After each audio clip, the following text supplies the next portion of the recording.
So you're at home, you're at a chain store or you're at the grocery store and you see this cute little pot and you see this little green plant in it, and I go and plant it. Yeah. And then all of a sudden, 5 years later, you go, oh my, I didn't look at the label. This tree is just massive. See a lot of them in Holliston, the rest of it, Right. where they plant all these big pines in front of the house, and now Right. you can't even see the Can't house. see the house, You right? can't see the house. Like all you see is pine trees. Okay, and so it's you- like overpowered the. Or a globe cedar, right? Right. So they plant a globe cedar. It grows 6-8 feet tall, 6 feet wide, and now you can't even look out your window, and all you see from the inside, because there's no light on that side, is all a bunch of dead branches. Right. Looks good from the street, Right. but now you can't see. But there's 6 different varieties of globe cedars. One that only grows 2 feet tall, one that grows 3x3 or 4x4, 6x6. This is why you need to go ask Rick what So- you need to buy. All I'm saying is that even no matter where you get it from, look at the tag, do a little bit of research, buy the right plant for the right place. Right. Welcome back to the Bamford & Co. podcast. I'm here with my friend Rick Van Duyvendyk from Dutch Growers. I've known Rick, I think, probably most of my life. My grandparents were actually even friends with your parents. My parents, yeah. And we went to church together. Yep. And then I went to school with your kids, and Yep. it's been awesome. It's been a long time. It has been a long time, and we've brought Rick on today because we've got a lot of questions about how badly I prune my shrubs and when I do and how I kill them. Usually I'm okay. I have somewhat of they call it, so it's funny, we call it a green thumb here, right? Yeah, green thumb. And I believe in England they call it green fingers. So it's like, I'm going to try to get more finger points today. So maybe, I mean, most people know Dutch Growers, but do you want to maybe just give a little bit of kind of a breakdown? Because now you do everything, but a little bit breakdown of Dutch Growers. Dutch Growers, yeah. 1953 is when my mother and father immigrated from Holland and started Dutch Growers. And so, what's that, 71 years ago, Yeah. approximately? And it's now the third generation. Now my 2 daughters are taking over the business, and I'm slowly fading into the landscape.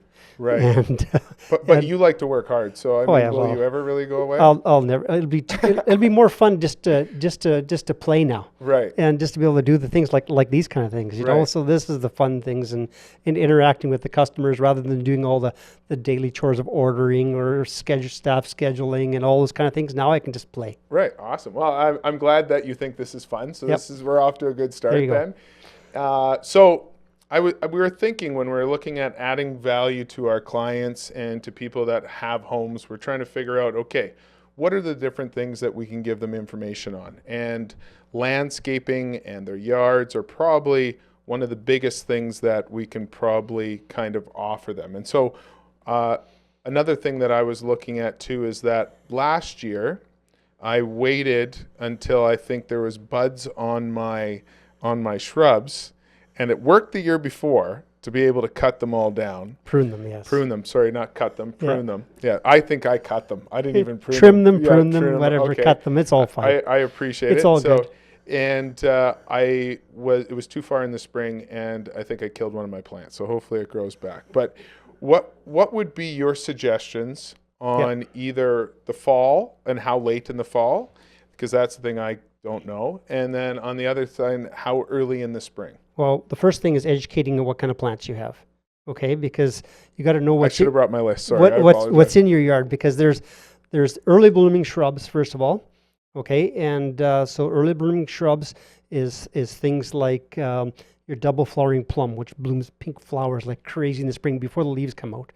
Azaleas, Russian almond, lilacs. Everybody loves lilacs, right?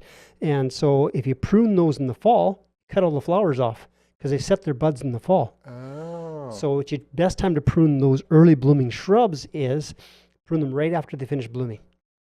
And then you make a trimming after the blooms are all done, like lilacs are done about mid-June around there, Okay, approximately. that's right? when you cut them. Then you cut them then. Just do a light pruning. Right. And same thing with your double flowering plum. They'll finish blooming around the May long weekend approximately. June the 1st. As soon as they finish blooming, give them a pruning, fertilize them. They push on a whole bunch of growth, and on that new growth, they'll bloom like crazy the next year again. Okay? Man, I didn't come prepared for this. I should have done more research for sure. But there's other plants like your spireas and your potentillas and things like those. You can prune them. If you're late, it's not a big deal. I mean, they can prune them. I like pruning when they're dormant still. So I'll do it in about as soon as the snow disappears. I like doing it. The reason why I don't like pruning in the fall so much, Greg, is that sometimes you'll see in Saskatchewan, we won't get snow until Christmas. Right, and that's what I was thinking, yeah. And they so still look healthy. The more you get roses, hydrangeas, all those kind of plants, which need a little bit of protection. So what happens, all those extra branches that you never pruned off, they're acting like little snow fences, and they're catching snow. The more snow they catch, the more protection they have. So that's crucial. And so that's why I like pruning as soon as the snow disappears. And then, so usually in March or the first week of April, then go out there and just start pruning. Because one thing I find is sometimes we still have snow, Yep. and the buds are already coming out, right? Or then it gets cold again. Yep. So basically you're saying as soon as you can get down and start pruning those plants, that's when you prune them? Like your dogwoods. Don't cut them like I say, you prune them or trim them. Trim them. Like your dogwoods, your Yeah, the dogwoods. I got a dogwood. I should have researched what I actually had. Your 9 barks for the purple leaves or gold leaves and those kind of things. Those all kind of plants you want to prune. You can prune them, early in the spring. Right. In the fall won't hurt them, but I just like doing it. It's just a better time for the plants. Things like trees that go to the trees, let's say, there's one type of tree you have to prune in the wintertime. Elm? Elm tree, right? Because if you buy a house in an older area of town, you got all these big elm trees, and you can only prune them from basically September 1st until April 1st. Because what happens if you prune them outside that area, every time you trim them, they tend to bleed a little bit. And that bleeding attracts the elm beetle, which can attract Dutch elm disease. So in Saskatchewan, it's actually illegal to prune an elm tree or to store, especially store firewood at any time. But pruning an elm tree, you cannot prune them from April 1st until September 1st. It's illegal. And you cannot store that. If you trim those branches, you cannot store them in your yard at all, period. You can actually get a fine if you do. Where do they have to go? Into the landfill. And they have to get buried. You can't save it for firewood and all those kind of things, okay? They have to go into the landfill. And now in City Saskatoon, it's actually just recently we've lobbied to have to help protect the elm trees. Is that now if you bring elm wood without all your other trimmings, just elm wood, you can bring it to the landfill for free. Okay, because you can't bring it to the compost depot. Right. They won't allow it there. You see, and so you bring all your other trimmings to the compost depots, but bring your elm wood to the landfill. You helped kind of. Well, the elm association and all those. There's a bunch of other people in the Saskatchewan Nurse Association, but there's been a whole bunch of people just putting information to the city council and those kind of things. This is the reason why we have to do it, because people aren't going to spend the money to get rid of it. Well, if you make it free, then they will get rid of it, and we have to protect the elms. And the elm trees are the ones that have the beautiful canopy on these older neighborhoods, and they've been around for hundreds of years, most of them, and right? It would cost the municipalities. There's studies being done right now, multi tens of millions of dollars to cut down all these trees and replace them. So it would put your taxes in the city up horrendously. And I would never want that to happen. No. But what tree, if you had an elm and it got taken out, what tree would you grow instead of an elm, or would you grow an elm again? You can grow an elm, but I just don't like. What we don't want to do is we don't want a monoculture, which means that's what happened with all the elm trees in the street. They're all the same tree. Right? Oh. So don't plant all the same with tree. the same genetics type deal. Exactly. Right? Okay. So put some don't monoculture, put some different varieties of plants in your yard. Make it so that they talk to the people at the garden centers and that, so that you're trying to figure out what you want to do. When you come into my garden center, I'll say, well, first of all, I'll say, what are you looking for? What are you trying to do? Are you trying to screen that big high deck or window in the neighbor across the way? Privacy, or the side yard? Are you trying to stop your neighbors from flipping your burger because the yards are so close together, Right. So then you need a narrow tree, right? So there's all different types of trees. You have a big condo up behind you and you just want to hide that, so you can have your privacy in your yard. right? There's all those kind of things you can do and different types of plants you can do, but you can still buy the right plants. You don't have to buy a big poplar that grows, 100 feet tall and roots everywhere. There's lots of trees that will do that, but still look aesthetically pleasing and not cause problems with the neighbors with roots and everything else. And poplars don't usually last as long either, do they? No, they don't. Yeah, people are always planting these tower poplars and suckering roots everywhere, and they only last for 25 to 30 years, right? Right. And then you got to start again. So there's lots of other plants that will do really nice out there, and especially more upright ones, narrow. Like there's purple spire flowering crabs, which have come out, which are only 3 feet wide and only grow about 12 feet tall. Well, that's all you need to really spiraling crabs. Spire. Spire. Yeah, Okay, spire. sorry. I love your passion, and you could probably talk for days on this stuff. Absolutely. It's just like, I love it. You're just getting into it. And one of the, I love the idea on the trees too, because everybody look at these neighborhoods now that you're getting into, the smaller lots, less privacy and so forth. If you could pick 2 trees to go in behind a home that wouldn't take up as much space, would it be that? Which trees might you put? There's a couple trees that I would think about. One is called a Ming cherry. It has a sort of a coppery bark, so it gives you a nice winter color of the bark, Right. but a nice tight form with some white flowers on it and nice green leaves. And it's just a nice plant. But you know what? Other things you can do is there's other trees out there like a lilac, like tree lilacs. They aren't the shrub lilacs, but a tree lilac. There's ones like that. There's some of the flowering crabs, like the courageous flowering crab, which has pink flowers. And then, but little tiny crabs, you don't get this big mess. Right. I was just going to say, nobody loves those things. And there's another one I put in a lot of condo projects when we're landscaping them. Is one's called spring snow flowering crab.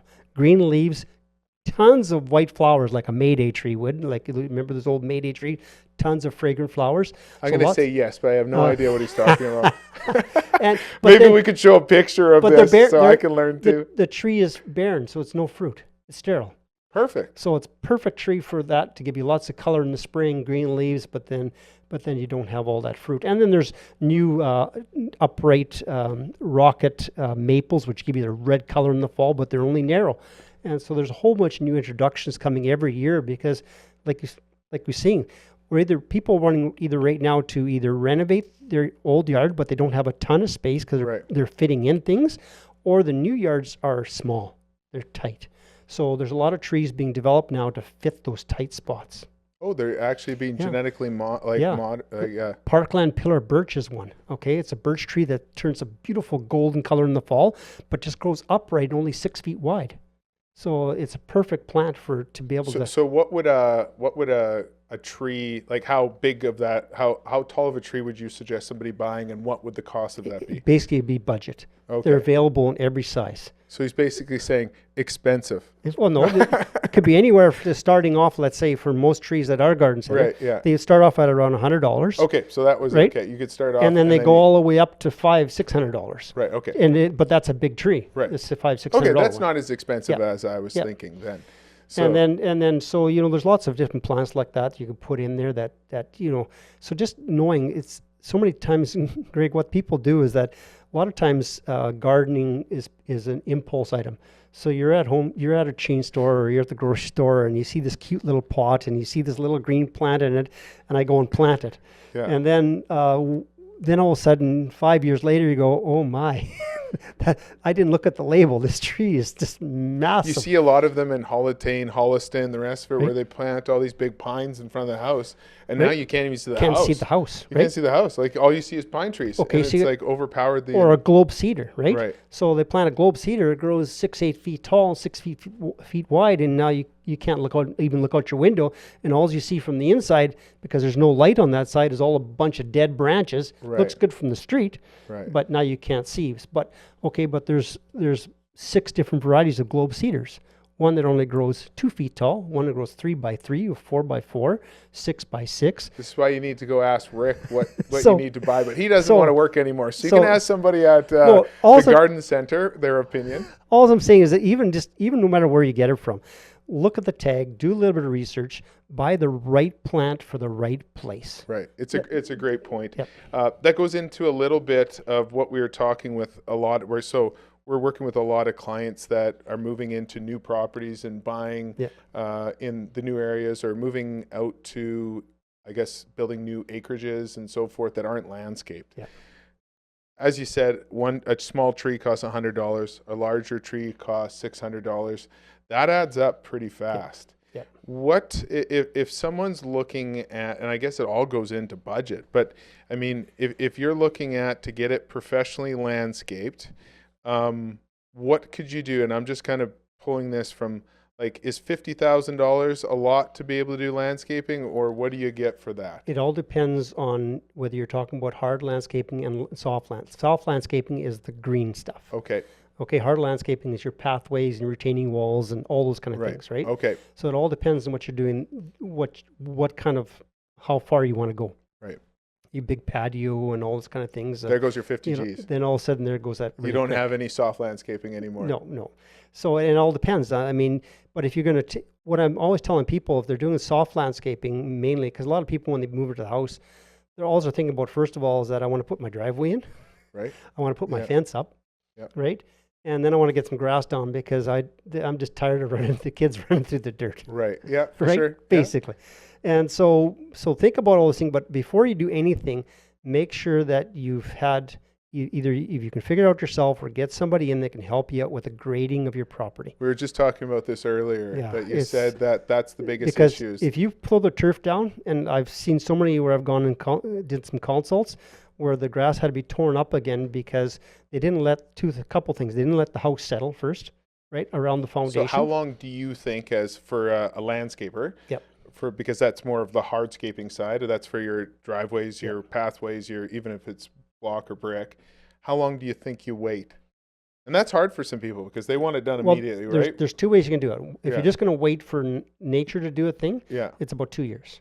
Okay. And that sometimes is realistic anyways when people get around to those kind of things, really. When I look at, when I'm going out to do landscape designs or something like that, I look at the age of the properties, and some people do it like as soon as they can. Right, and there's some developers that actually do a little bit of landscaping. Yeah, they've kind of put that in now that a lot of people do the front landscaping. Front landscaping, yeah. So and the front's easy because it's just straight from the house to the street. And they put a tree. It's pretty easy, and a tree, right? Yeah. And so, but the backyard is a little more depending on whether you got just a straight, square lot or rectangle lot, or whether you got a big pie-shaped lot. And so you want to make sure that your grading is done properly. You have to look at what your neighbors are doing because now the city are setting up grades and curbs in the backyard that you have to, in the new areas, that you have to adhere to. Okay. They're not letting people build their yards, retaining walls way up, and you can't let the water flow, right? Because now you're stopping it from everybody else. It has to flow to these curbs, and then the curbs, like gutters, drain the water to a manhole, which is, I tell you that, it just saves so much for in the future. And so, when did they start doing that? They started doing that probably around 6-7 years ago, maybe even 10 years ago. And that's just because you had some people's, like I know some clients, their whole backyard would just end up containing just 3 feet of water in the spring, and they just couldn't get rid of it. The city was having so many complaints with people complaining that the neighbors have not gone to grade, because there always has been grades that have been set, but nothing really to go to people really decide, well, I'm just going to put a retaining wall because I don't want the water from the neighbor's yard coming through into my yard. Right. So they were first there, so they said, well, I was first, right? So that's the way it always goes. I mean, even when we're working with new construction, I mean, the one client next to this one that we're building built, I think, his house, his basement, it was a 2-story, was 1.5 feet higher than it was supposed to be. Yeah. And really, I don't know if there is any code to how high you're I don't know if they hold you to that. But 1.5 feet higher is way better than 1.5 feet too low. Well, but then my guy had a bungalow, and then that ended up all grading towards his house. Yes. So then they had to put in then a retaining wall to be able to do it, right? So I mean, that's why the city put in those kind of things so that everything works.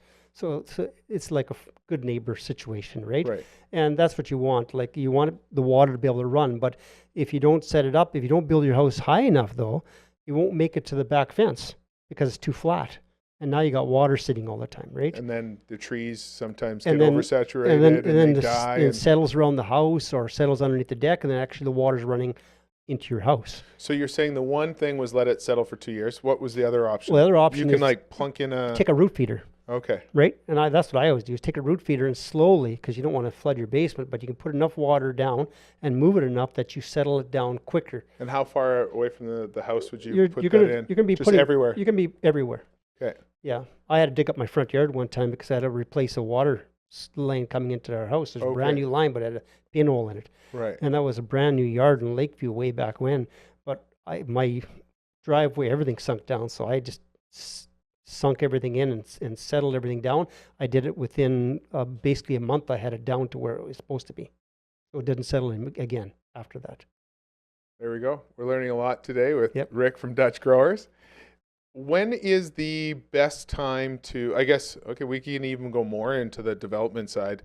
So we've now let the grading drop. We've now coming in and brought that up. Do we bring that up with just topsoil, or do we bring that up with other Well, soil? and that's the key, is that you right up against the house, you need a bit of clay, because topsoil will just drain through it, then go into your, if the clay has to be graded first. Okay, so that makes graded away from the house, the clay first, because your clay has a cap and the water will run off of it.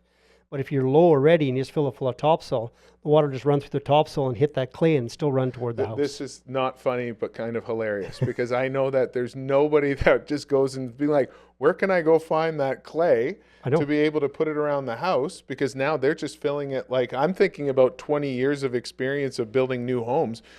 They just fill it in with whatever's there. Yep. And then bring in topsoil. So nobody brings in the clay to be able to do the grade Well, and then to go over it. Okay, another point. And it's not funny, but Not in it's the point in truth. case. Okay, you take areas like Casaria or east or south of Saskatoon, right? It's all pure sand, right?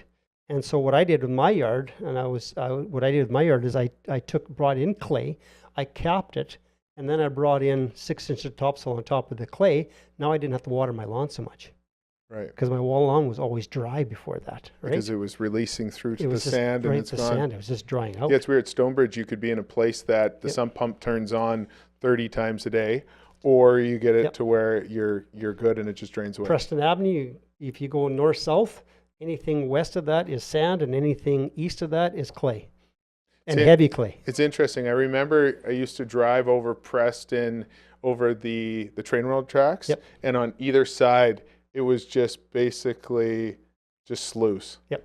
Right? Across the whole area Yep. there. Yeah, no, it's and yeah, it's, and if you don't have the right grades and the right grades to get the water away, you'll have there's a lot of places that have second story decks and that kind of stuff, like Right. a walkouts and Yeah. that.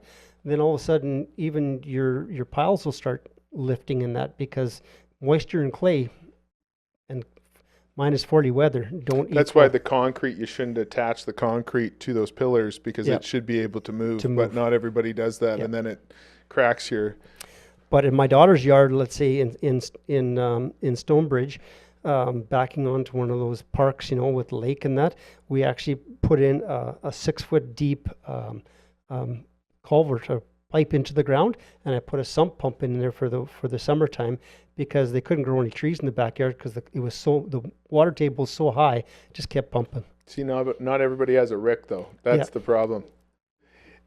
So then once we have this clay, now we have the topsoil. Now do we put in the decking and the hardscaping first? Is that what you'd suggest? Yeah, figure out before you even put the topsoil on, get your hardscaping done. Right. But you want to make sure that you want at least minimum of 4 inches of topsoil if you want a nice lawn.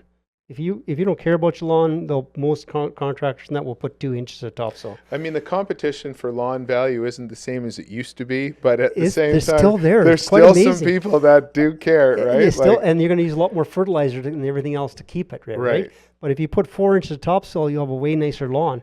And then when you get to your shrub beds, you want to go 12 inches if you can in those areas. So then you have to decide, while you're doing your main grading, you have to account for that, right? And build it up. And build it up and everything else. A little bit more onto the grass side. So we're coming into, I mean, it's minus 50, so it doesn't seem like it's ever going to, like, our grass isn't going to be there. But I mean, usually in a month from now, it's probably coming up. Yep. When do you decide? When do you decide to start taking care of the lawn? Because sometimes you have snow mold, right? And yep, and that happens as soon as the snow starts melting. As the snow melts back, then just have one of those, just a regular leaf rake, right? Just the plastic tying leaf rakes, yeah, and just keep fluffing up your grass. As long as you fluff up your grass, you don't need any chemicals or nothing. Just get the air into the grass because it's all matted. Oh, so when everybody just leaves it that way until then you don't it'll turn mold, right? Okay. But if you fluff it up, the air will get rid of the leaf mold, so not a problem. This is good. You should be charging me to be on this podcast.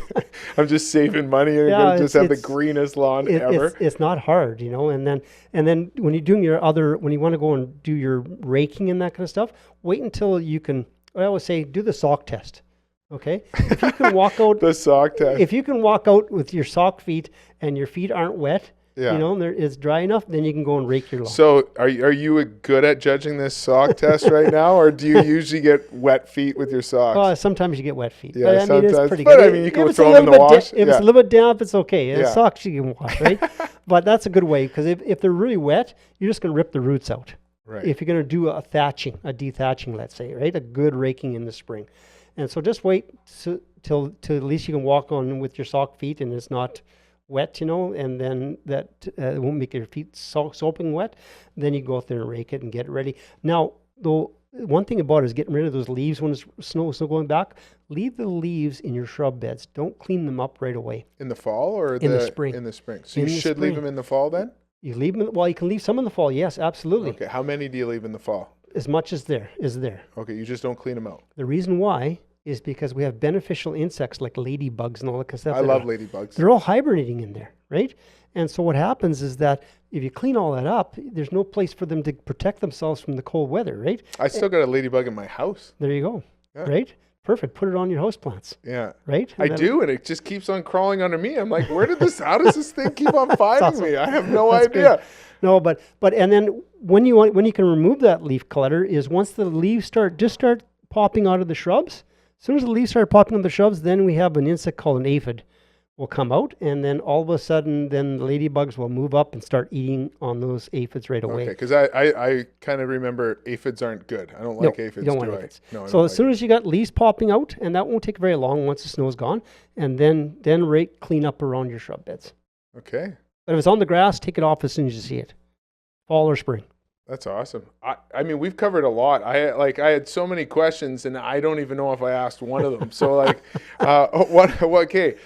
I told you before, you got 2 hours or what? I mean, we got lots of time. But so the one question that I had, because I think it was Jill that sent me some questions that we could talk about, and sharpening your tools. And I was like, you sharpen the tools? I was like, I've never sharpened tools. And so I was like, yeah. So especially now, even with your lawnmowers now, how many people do you know now? And I was just in Europe, and I saw Europe. Everybody had one of these autonomous little lawnmowers in their yard. Everybody had them. Right. Right. And so there are a lot of people have these battery-powered lawnmowers now because they all want to do the eco thing, right? Right. And so now, what's so important to make that battery last longer is making sure you have sharp blades, right? And your blades should be sharpened at least once a year for sure. Should the robot just do that? No. No. Okay. So making sure your blades on your lawnmower is good. If you got a gas-powered mower, making sure that you've got the old gas taken out of it already, and getting ready to put whatever oil you have to. If you haven't changed oil in a long time, might be time to change the oil in. So doing all those little mini tune things on your equipment. Your weed trimmer, making sure you got string for it, and making sure that you may need a new spark plug for it. It's been a long time for your weed trimmer if you have a gas-powered one. Right. A lot of people have battery-powered ones now and everything else. So, I mean, those are just a matter of just making sure that everything's clean. Keeping things clean is probably the most important, even just your hand pruners. So yeah, my hand pruners. So it seems like it's doing a gap thing. Is that just because it's like I'm trying too hard, or they're too dull so they don't cut through? Well, and so then gap could mean that there's a little nut on there. It could be that it's too Don't loose. make me sound so simple. It That just sounds so bad right now. But you need to keep them clean because you can transfer a lot of disease with your pruners. So make sure after every plant, every tree you trim, clean your pruners.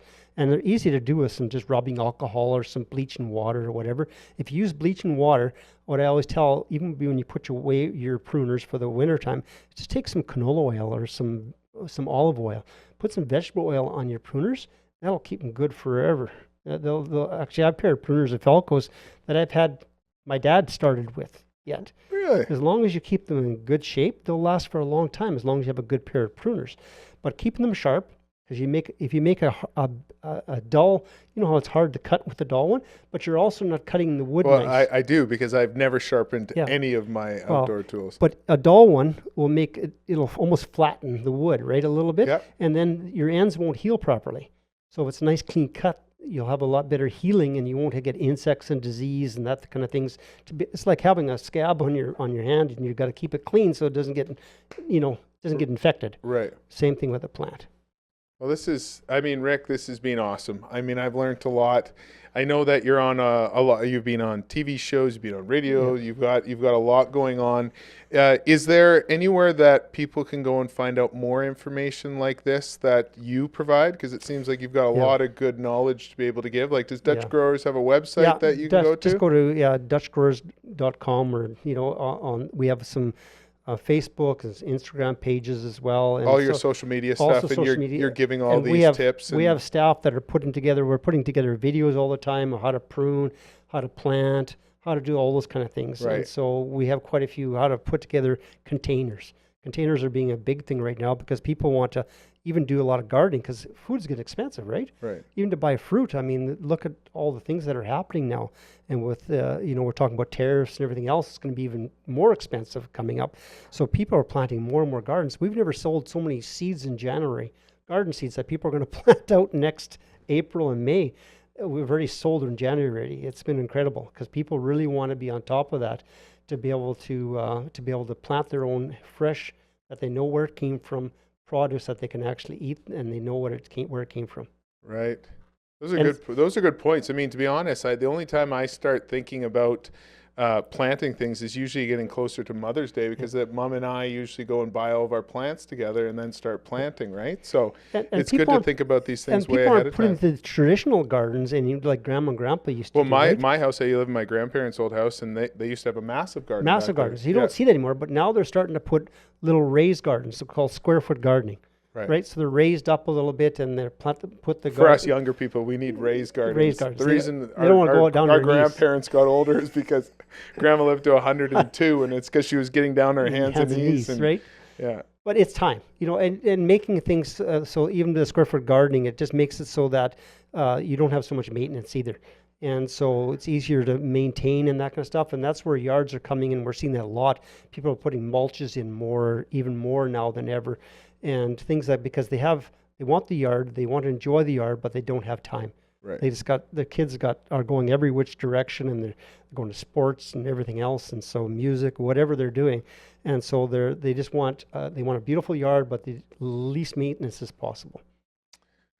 Well, Rick, that was a lot of amazing information. I'm never overwhelmed, and I'm just like, man, that was a lot of information I'm taking in. I'm going to watch this video again and learn what I need to do for my own house. So thank you so much. I really appreciate you coming on today and spending the time.